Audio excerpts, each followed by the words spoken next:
तर बातमी आहे बारामती एग्रो संदर्भात। बारामती एग्रो गैरव्यवहार प्रकरणी कारवाई करण्यात आलेली आहे। बारामती एग्रो कंपनीवर केंद्रीय तपास यंत्रणेने धाड टाकली। आमदार रोहित पवारांच्या बारामती एग्रोवर धाड टाकण्यात आल्याची माहिती विश्वसनीय सूत्रांनी दिली आहे। सुप्रिया गटाचे आमदार रोहित पवार यांच्या बारामती एग्रो कंपनीवर केंद्रीय तपास यंत्रणेने धाड टाकली आहे। ही माहिती खात्रीलायक सूत्रांकडून मिळते। तर याआधी देखील रोहित पवार हे सीईओ असलेल्या बारामती एग्रो कंपनीवर केंद्रीय तपास यंत्रणेने धाड टाकली होती। पुन्हा एकदा सकाळी बारामती तालुक्यातील पिंपळी या ठिकाणी असलेल्या या ऑफिसवर तपास यंत्रणेने धाड टाकली आहे।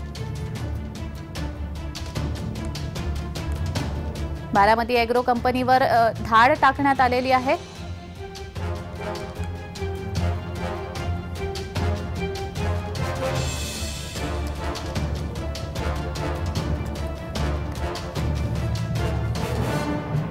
तर याचाच आढावा घेतलेला आहे आमचे प्रतिनिधी नवनाथ बोरकर यांनी। पाहूयात। राष्ट्रवादी काँग्रेसचे अध्यक्ष शरद पवार यांच्या गटाचे आमदार रोहित पवार यांच्या बारामती एग्रो कंपनीवरती धाड पडल्याची माहिती सूत्राकडून आपल्याला मिळत आहे। या ठिकाणी सकाळीच बारामती तालुक्यातील पिंपळी या ठिकाणी असलेल्या बारामती एग्रो कंपनीच्या ऑफिसवरती केंद्रीय तपास यंत्रणा यांच्या गाड्या आल्याची माहिती मिळालेली आहे। आणि या ठिकाणी आपण पाहू शकता, या ठिकाणी आतमध्ये केंद्रीय तपास यंत्रणेचे अधिकारी जे आहेत ते या ठिकाणी तपास करण्यासाठी आत पोहोचलेले आहेत। आणि नेमके हे यंत्रणा नेमकी सीबीआय का ईडी यांची आहे हे मात्र अद्याप कळलेलं नाही।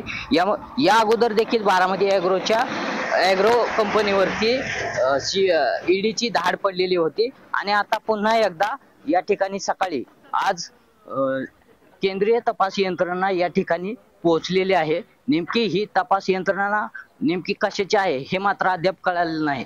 नवनाथ बोरकर, जय महाराष्ट्र न्यूज।